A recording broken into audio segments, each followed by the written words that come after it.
Welcome to the Sober and Happy podcast, where we talk about all things recovery related, how to navigate the challenges that we'll face along the way on our journey towards our best lives, and how we could go from living a life of simply just being sober to a life where we're both sober and happy. Recovery is going to be filled with a series of ups and downs. There's nothing that we could do to completely prevent setbacks. We are going to make mistakes. Life is absolutely going to knock us down at times. There are going to be times when we will think that we can't go on, but we can. We have the choice whether to give up or to get up, dust ourselves off, and take a step forward, no matter how small that step may be. So how can we do that? How can we move forward when it seems so difficult? Well, that's what we're going to be talking about today. So buckle up. This is going to be a great episode.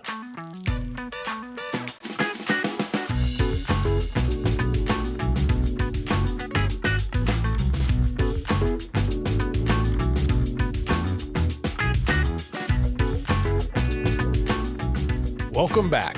I can think back to many low points in my sobriety when the thought that was constant in my head was, is it even worth it? There were times that everything seemed to be going perfectly, and seemingly out of nowhere, something happened and it seemed to halt all the progress that I was making. Other times, I had one thing right after the other that absolutely broke my heart, and I wondered if I finally was getting what I deserved for all the bad things I've done in the past. And then there were times that parts of me that I thought I had moved past resurfaced, and I did things that I was ashamed of and wondered if I'd even changed at all. There were also times when the depression and anxiety had piled up so high that they seemed absolutely unbearable, and the thought of any relief sounded so good that I considered finally giving in. Now, I know the name of this podcast is Sober and Happy. We constantly strive for that, but that doesn't mean that every day will be sunshine and rainbows. It means that we know that that is our destination, and we keep focused on that despite what we're going through today, this week, or even this month. It is the journey towards that destination that will provide us with the joy that we desire. It is the growth that we will get by pushing through life's challenges that will build the life that we want and deserve. The pride we get from standing up instead of giving up will make us start believing in ourselves. So what do we do when everything feels so heavy that we can't imagine taking that next step forward? The first step is to see what we could set down. Many of us still carry the weight of the past, making every step more difficult. Like most of us, I got sober with a whole pile of regrets. I was racked with guilt for many of the things I did in the past. I hurt people I loved.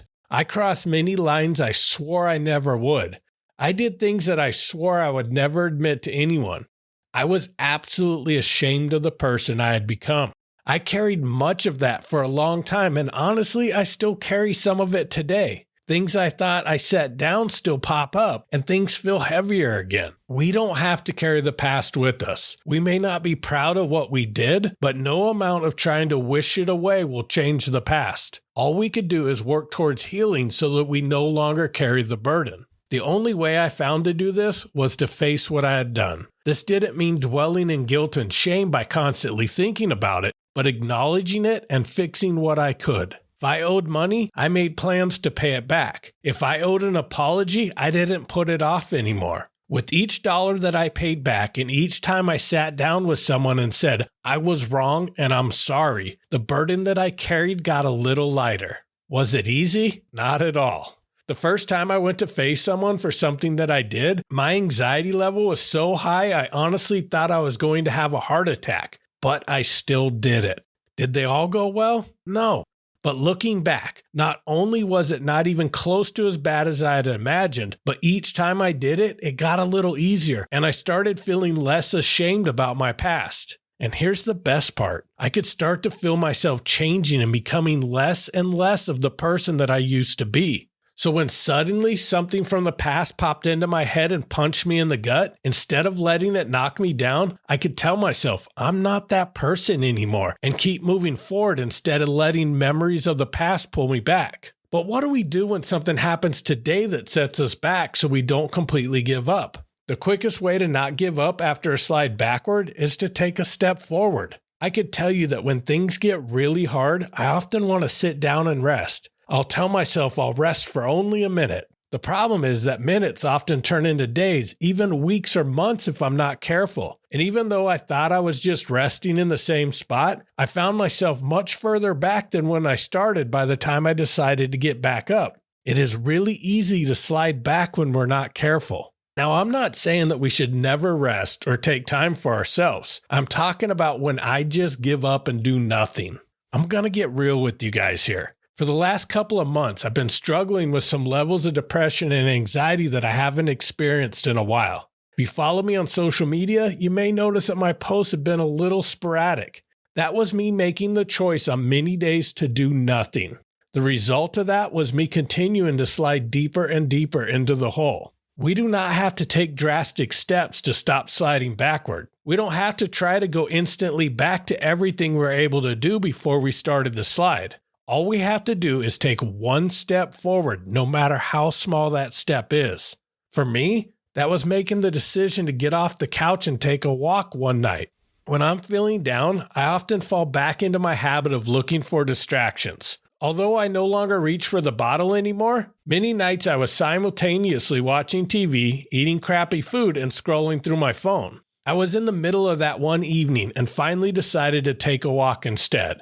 I wanted to eliminate all my distractions and face what was dragging me down. It was then I realized that most of my depression at the moment was not keeping my word to myself, and most of my anxiety was coming from the thoughts of the consequences if I continued to do that. Here's a little secret. Some of my podcast episodes are as much for me as they are for you. It's no coincidence that I'm telling you this story while doing an episode about keeping moving forward. And last week's episode was about getting unstuck from a rut. I needed to remind myself what works, and I needed to start taking steps forward. When I am most stuck, a giant leap never gets me out of that hole. It is always the decision to take one small step, and sometimes that is just turning off the TV, putting down the phone, and taking a walk around the neighborhood.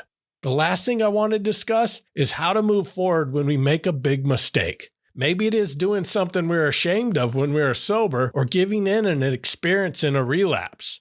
How do we deal with these kind of setbacks? A setback is only a setback unless we choose to give up.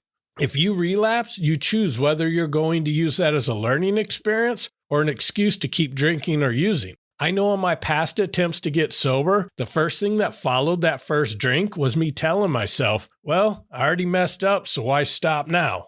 I know it may seem absolutely heartbreaking to be in the middle of climbing a mountain, slipping and sliding back down, and now looking up at that mountain you've already climbed and thinking, I don't want to do this all over again.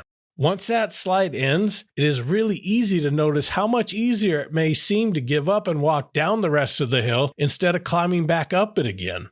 But climbing back up that mountain isn't the same journey that you had the last time, since we're doing it now from a different perspective. And with a different perspective, you may see a new path this time you didn't see before. You may have been so hyper-focused on the marked path that you didn't see many other paths that veered off that might have been better for you. If we learn from our past slips, we could also be more thoughtful as we climb again. Maybe we're not mindful of where we were stepping and we hit some loose rocks, but this time we could be more mindful of our steps.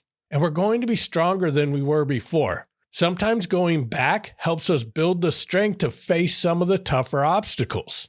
When people climb Mount Everest, it is never a straight shot from base camp to summit. They hike up to a certain point, then back down, allowing their bodies to acclimate slowly to the higher altitude. Then the next time, they hike to an even higher point, then back down. They do this several times until they've adapted to the point that they could finally make the push all the way to the top.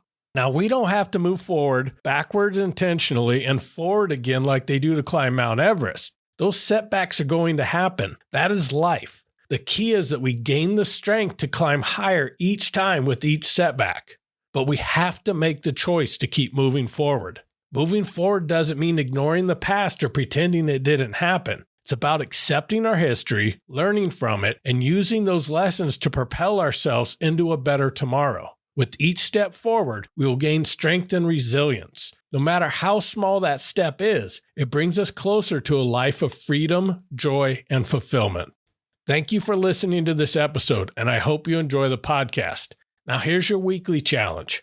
Identify a step forward you could take today. And even if just one small step seems like too much, reach out to someone and let them know you need help taking that step. Even the people who had trained their whole lives to climb Mount Everest still use Sherpas to help guide them. Asking for guidance does not mean you're weak. It just makes the journey more possible. That is my challenge for you this episode. New episodes come out each Friday, so I look forward to connecting with you next week. And as always, thank you so much for listening, and keep living sober and happy.